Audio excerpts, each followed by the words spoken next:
Hey everybody, this is Dave. In my greenhouse, which I still kind of shared with you, but haven't really shared a whole lot. It's really messy right now because I'm in the midst of trying to finish it as well as try to use it for the, here I am, for the spring season. And that's a kind of a bad combination, but be that as it may, that's the way it goes. So what I'm doing is, you're probably going to see this first, but I just trimmed the fig bushes finally. A little late. I did an intro for that video and got called away before I could actually do the trimming. So I did the intro and thought, oh, okay, I'll trim these the next day. And it proceeded to rain for about 2.5 weeks at least here. Poured down raining, ground soaking wet. It hasn't rained now in 3 or 4 days, and my property, the ground still squishes underfoot when you're walking around on it.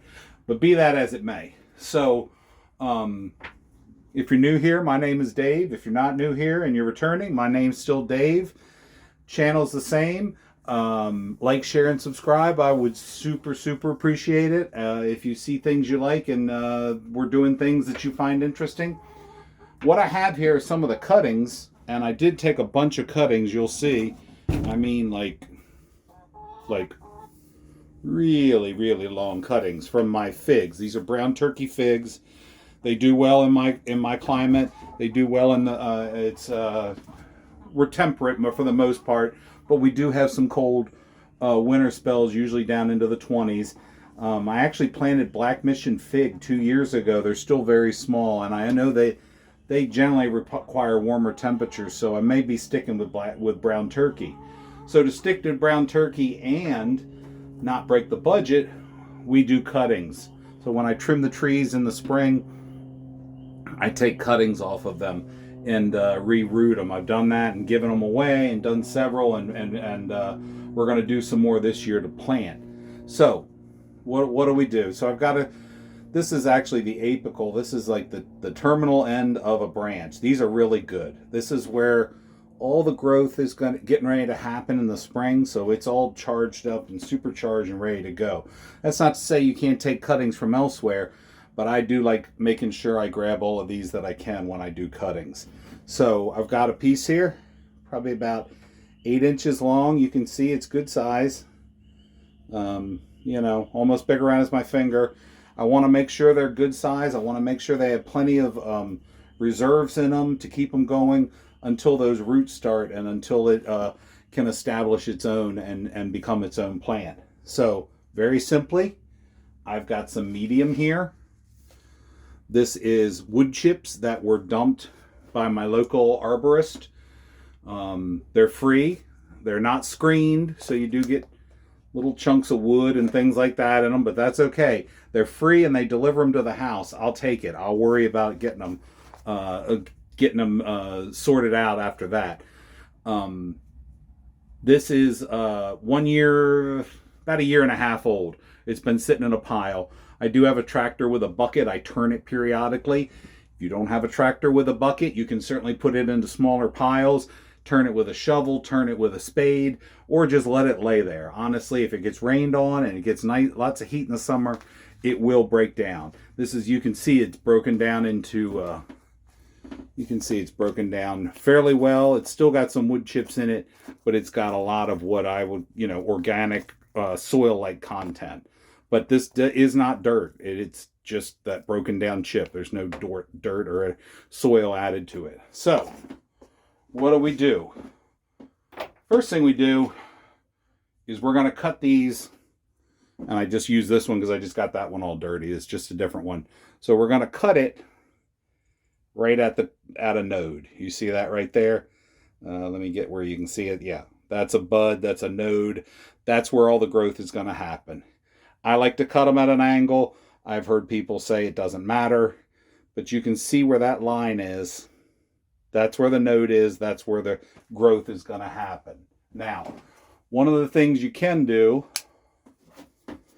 is take this knife and just lightly, very lightly, scrape away that bark and expose the wood.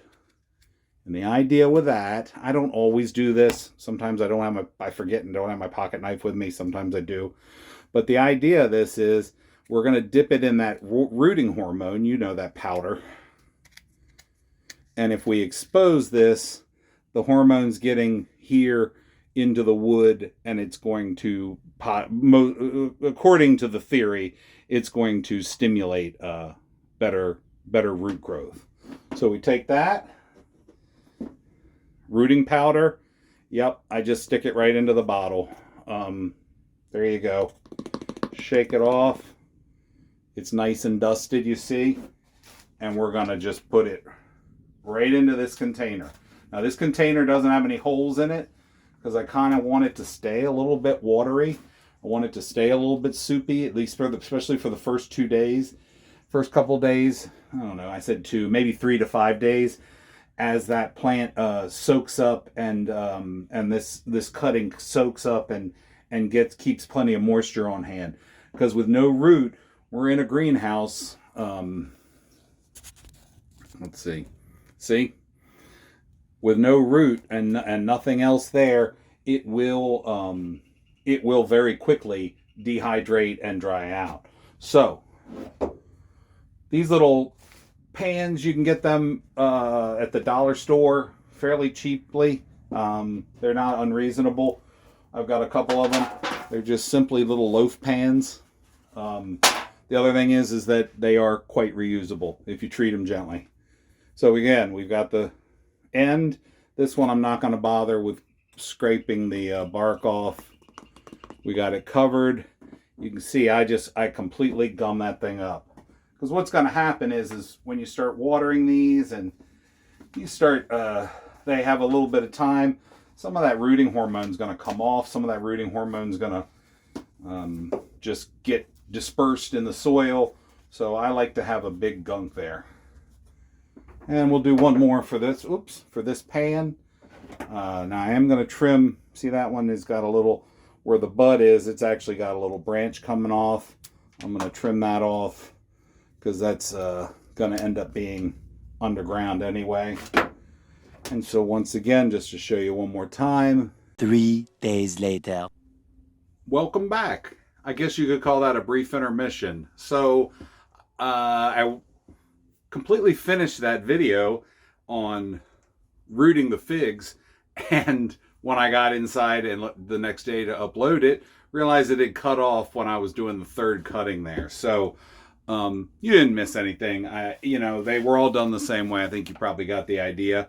So I ended up with, it took 9 cuttings.